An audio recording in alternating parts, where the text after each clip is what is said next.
Sobat Integritas, ini September mestinya jadi September ceria seperti lagu Vina Panduwinata. Tapi kok buat kita nih banyak warga negara Indonesia, jadi September penuh duka gitu ya. Penuh duka atau penuh luka Pak Eson ya? Duka dan luka Pak Ade. Luka dan duka gitu ya. Jadi kalau kita lihat berita ada 23 koruptor bebas rame-rame. Ini bebasnya berjamaah Pak Eson. Ini kenapa sih mereka gitu ya 23 koruptor yang beberapa diantaranya juga kasusnya menyita perhatian publik, bahkan sewaktu masih di lapas juga menyita perhatian publik. Sekarang kok tiba-tiba sekonyong-konyong gitu loh Pak Eson, bebas. Ya, koruptor bebas nih ya. Jadi 23 koruptor bebas ini dia bebas karena dapat remisi dan pembebasan bersyarat. Remisi itu pengurangan hukuman atau potongan masa tahanan. Baru saya mau tanya, remisi itu apa? Ya. Pembebasan bersyarat itu apa? Silakan Pak lanjut. Ya, remisi itu pengurangan hukuman. Ya. Pembebasan ya pembebasan, tapi boleh bebas tapi dengan syarat. Artinya begini. Jadi kalau bebas bersyarat itu artinya dia telah menjalani hukuman sekian tahun, atau kalau bahasa undang-undangnya adalah 2/3 dari masa hukuman. Kemudian ada batasan minimal adalah 9 bulan. Nah, narapidana bisa bebas, tapi syaratnya adalah misalnya wajib lapor. Nah, ini kan ada 23 nama koruptor yang bebas pada dari yang ngasih syarat itu siapa sih? Kok jadi sampai setega-teganya seperti itu? Ya, ini ada namanya Undang-Undang Pemasyarakatan, turunannya adalah PP terkait dengan tata cara pemberian atau pemenuhan hak narapidana. Nah, di dalam PP itu menyebutkan syarat untuk mendapatkan remisi dan pembebasan bersyarat. Jadi sebenarnya pemerintah sudah membuat aturan, jadi nggak mudah memang dapat remisi. Tapi untuk kasus korupsi seringkali ini jadi pertanyaan, kok untuk koruptor kayak gampang banget tuh dapat remisi pembebasan bersyarat. Salah satu syaratnya misalnya adalah berkelakuan baik, Pak Ade. Jadi berkelakuan baik itu misalnya dia melakukan tindakan-tindakan atau membantu misalnya di lembaga pemasyarakatan dapat berbuat baik. Walaupun sebenarnya seringkali disalahartikan gitu ya. Berbuat baik itu berbuat baik kepada sipir atau kepala lembaga pemasyarakatan. Jadi kalau lo baik sama kepala sipir sama kepala penjara, lo dapat remisi atau pembebasan bersyarat. Nah, itu yang kemudian disalah tafsirkan. Nah, yang terjadi 23 koruptor ini dianggap telah menjalani 2/3 hukuman.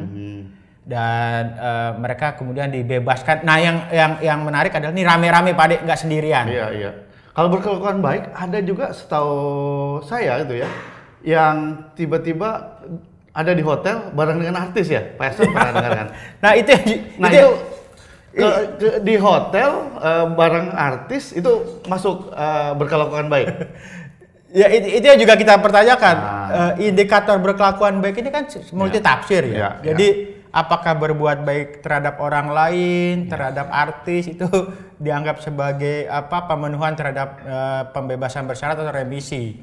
Nah kan kalau lihat dari nama-nama tuh, nama-namanya fantastis yang dapat tuh. Ada 23 nama itu ada mantan Gubernur Banten Atut, kemudian ada Patrialis Akbar mantan Hakim Mahkamah Konstitusi, ada Pinangki, jaksa yang diduga terkait dengan kasus lolosnya Joko Chandra gitu ya. Kemudian ada Tubagus Wawan Khairuddin gitu ya. Herwardana. Tubagus Wawan Wardana. Iya. Kalau Khairuddin saya nggak tahu tuh. Wawan adanya Atut yang juga terkait dengan banyak kasus gitu ya. Jadi kan jadi fenomena menggelikan gitu ya. Koruptor udah hukumannya ringan, dapat pengurangan hukuman, plus bebas lebih cepat dari narapidana yang lain. Iya. Ini Lebaran udah lewat, Natal belum datang, tapi musim diskon sudah tiba duluan. Ya, jadi ini kayak courting akhir tahun yang di awal. Akhir tahun nih, tengah-tengah. Tengah-tengah masih bulan September. Tengah-tengah Bu ya ini. Nah sebenarnya begini Pak Ade.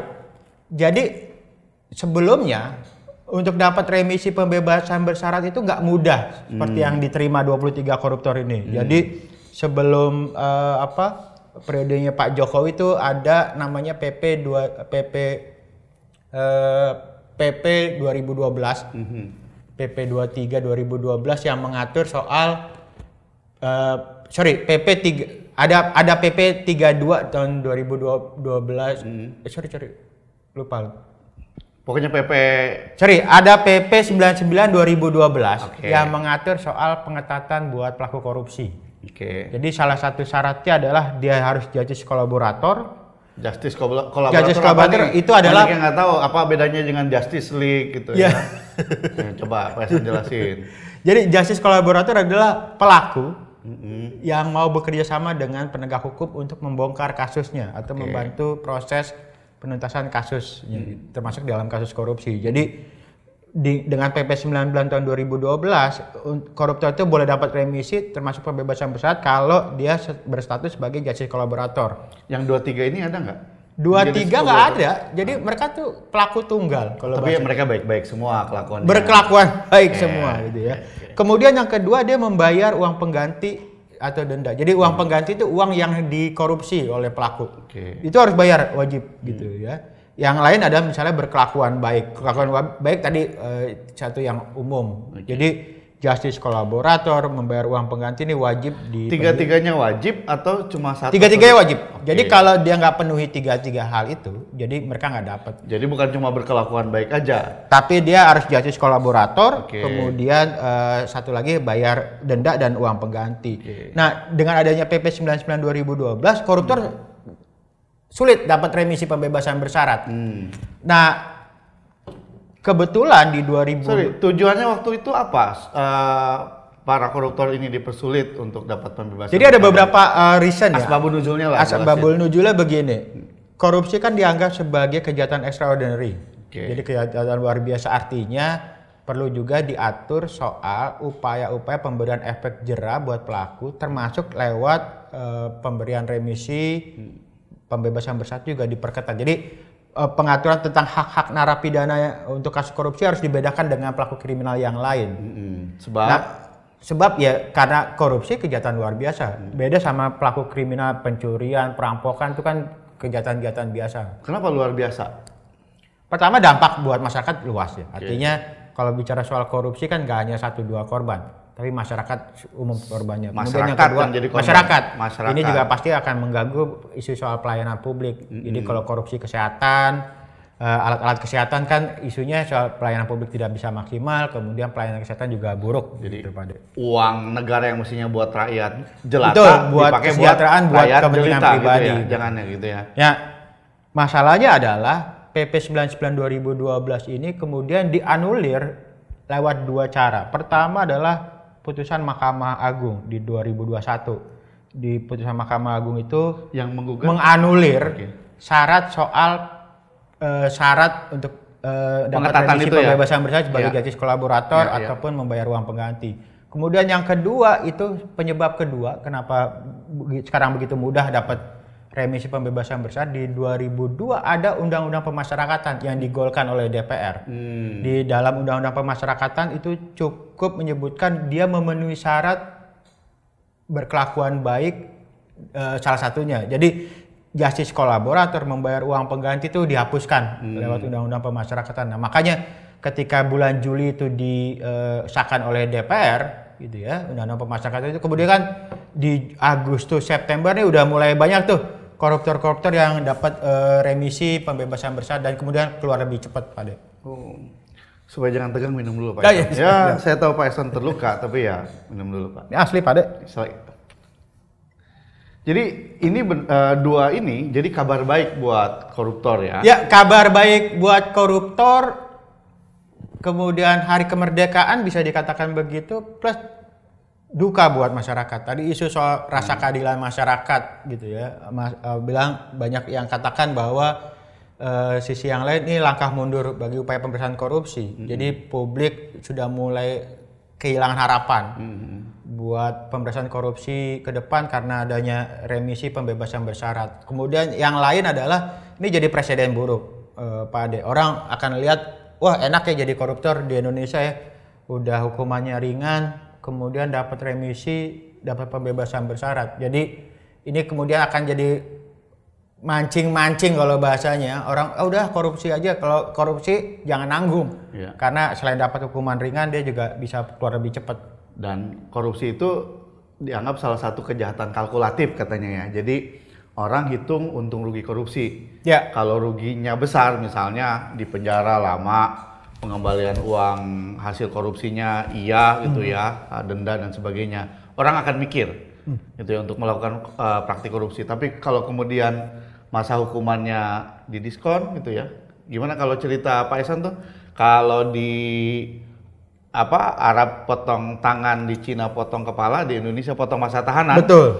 Jadi orang ya akan terdorong untuk melakukan praktik korupsi seperti itu ya. Ya, ini selain itu dampaknya apa lagi ketika ada dianulirnya pengetatan pembebasan bersyarat bagi koruptor, selain para koruptor bersukacita gitu ya, atau bisa mendorong orang untuk melakukan praktik korupsi, Pak Ihsan? Ya, yang pasti ini menguntungkan koruptor jelas ya. Kemudian yang kedua, ini kita bicara soal rejim yang sekarang berkuasa. Citra pemerintahan Pak Jokowi pasti jelek dengan adanya pemberian remisi, pembebasan bersyarat buat koruptor. Di luar itu tadi isu soal efek jera buat koruptornya pasti hilang, Pak Ade. Jadi koruptor hukumannya ringan, kemudian ada courting, kemudian bebas lebih cepat, itu kan membuat orang lihat ya udahlah korupsi aja, kalaupun apes tanda kutip ya hukumannya pasti juga nggak seberapa gitu. Jadi harus siap-siap nih, kita akan lihat orang berbondong-bondong melakukan praktik korupsi, Pak Ihsan. Bisa jadi begitu, Pak Ade. Jadi kalau bicara soal tadi Pak Ade bilang kalkulatif, ini menarik. Jadi kalau dia mungkin berhitung soal korupsi jangan nanggung, udah miliaran aja rupiah gitu. Kalaupun ini di penjara paling nggak seberapa gitu ya. Kemudian kalau dibandingin narapidana kasus kriminal lain kan dia jauh lebih cepat. Yang penting dia berkelakuan baik atau baik-baikin nih. Ini bukan tips and trick kan Pak Ihsan? Bukan tips and trick ya.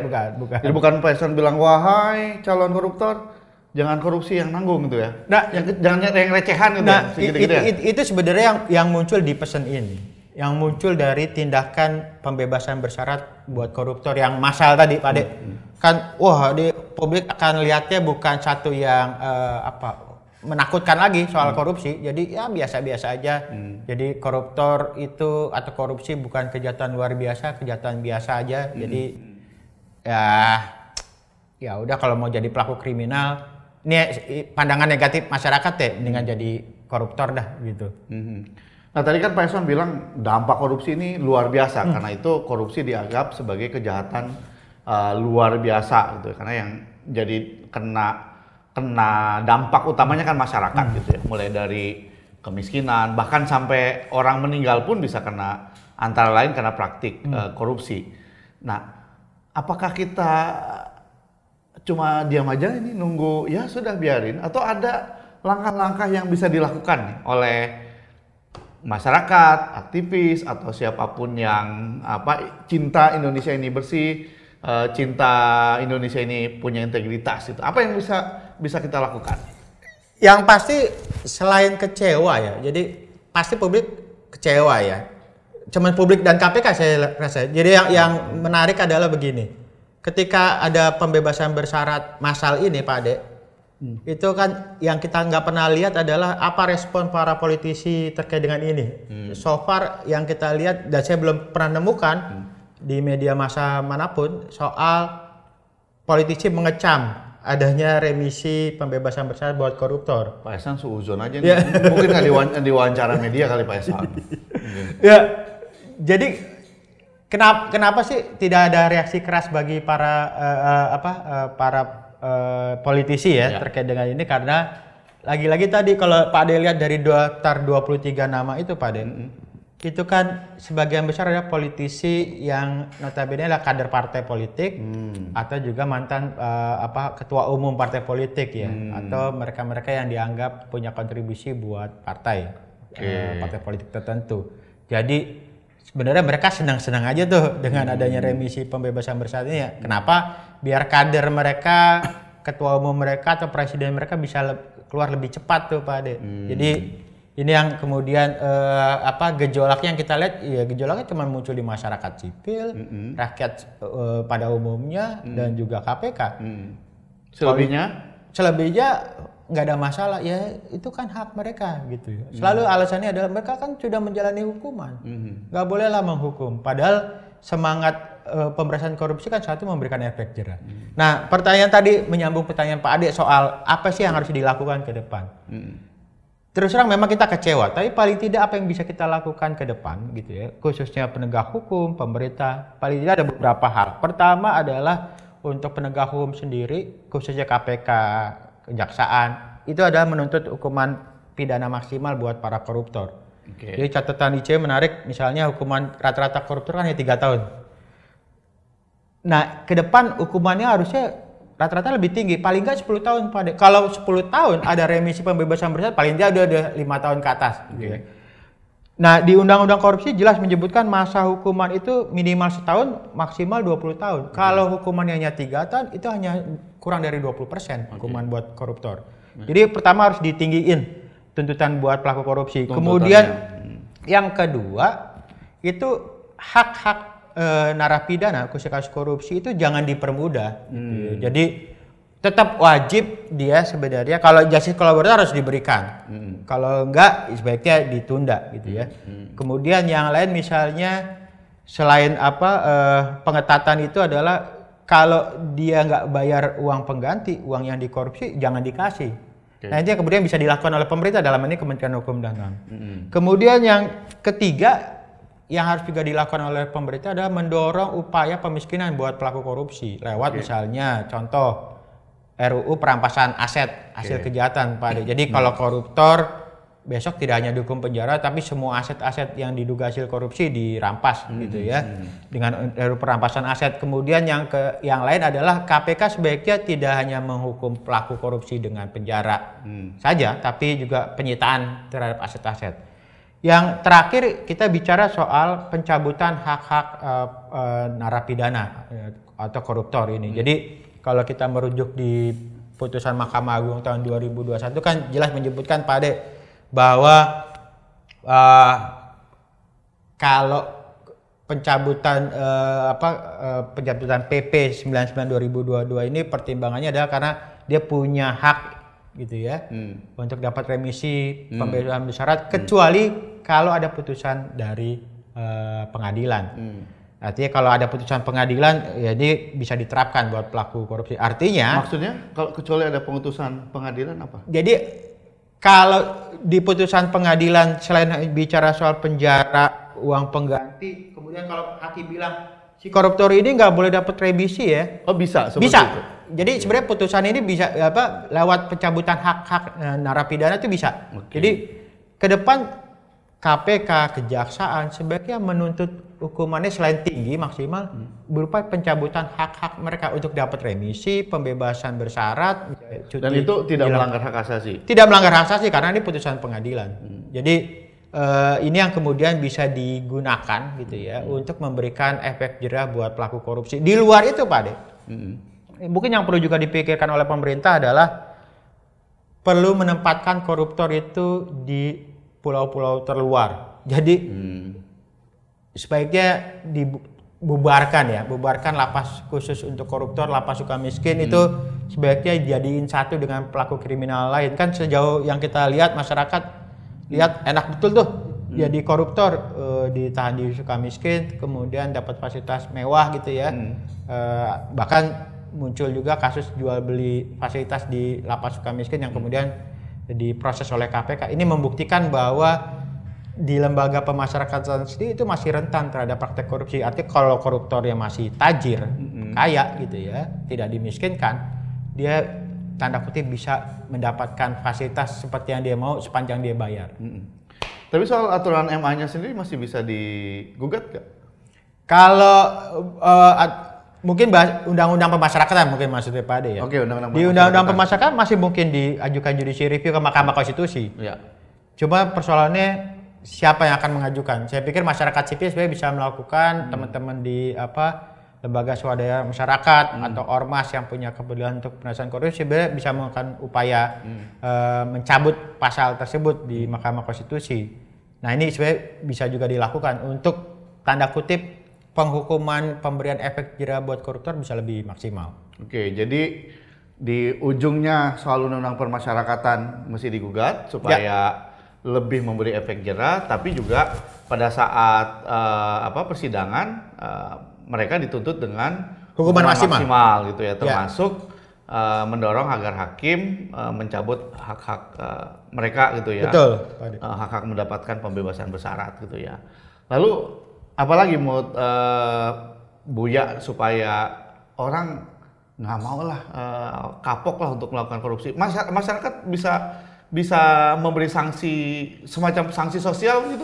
Misalnya yang 23 ini gitu, ada beberapa diantaranya yang memang ngambil dana APBD kan uang rakyat gitu ya. Ya kalau sanksi sosial juga bisa dilakukan ya lewat beberapa cara. Misalnya menghukum mereka kalau mereka mencalonkan diri sebagai kepala daerah atau anggota DPR untuk tidak memilih. Sementara ini kan yang kalau kita lihat masyarakat nampaknya masih agak permisif tuh terhadap pelaku korupsi. Kalau sudah bebas dari penjara dianggap baik-baik saja atau bahkan di beberapa tempat disambut dengan gembira Pak Ade karena mungkin dia Robin Hood di wilayah tertentu. Nah ini yang kemudian efek sanksi sosialnya kayak perlu terus digelorakan, diingatkan lagi publik bahwa dia adalah mantan koruptor, kemudian jangan pilih dia sebagai anggota DPR, DPRD atau bahkan juga kepala daerah. Oke, saya kira cakep analisisnya Buya Eson. Nah ini buat Sobat Integritas, jadi walaupun September berduka, kita masih bisa buat agar misalnya kita jadiin Oktober berduka buat koruptor gitu ya. Caranya tadi sudah disebutkan oleh Buya Eson, aturannya kita bisa gugat gitu ya, khususnya undang-undang pemasyarakatan, dan warga juga bisa memberikan sanksi sosial gitu ya. Jadi orang yang keluar pelaku korupsi ini jangan dong disambut dengan salawat badar gitu ya. Apalagi kemudian pas keluar dibuat puja-puji gitu ya, ketemu cium tangan, jangan gitu ya. Mereka ngambil duit kita gitu ya. Mereka mencuri hak kita gitu ya, yang mestinya dibuat untuk kita sejahtera tapi kemudian dipakai untuk kepentingan pribadi mereka atau kepentingan kelompok mereka. Jadi sekali lagi banyak cara kita semua bisa membuat orang yang melakukan korupsi jerak gitu ya. Salah satunya dengan melakukan sanksi sosial gitu ya. Selain menggugat, mendorong agar aparat penegak hukum serius, tadi tuntutannya bisa dibuat maksimal, lalu juga dorong nih aktivis-aktivis, bisa juga kelompok-kelompok warga untuk gugat agar aturannya bisa membuat koruptor jerak gitu ya. Bisa membuat orang yang melakukan korupsi jerak, tidak lagi menganggap korupsi lebih menguntungkan gitu ya, karena tadi diskonnya banyak, uang yang diambil banyak, hukumannya rendah. Please leave a message.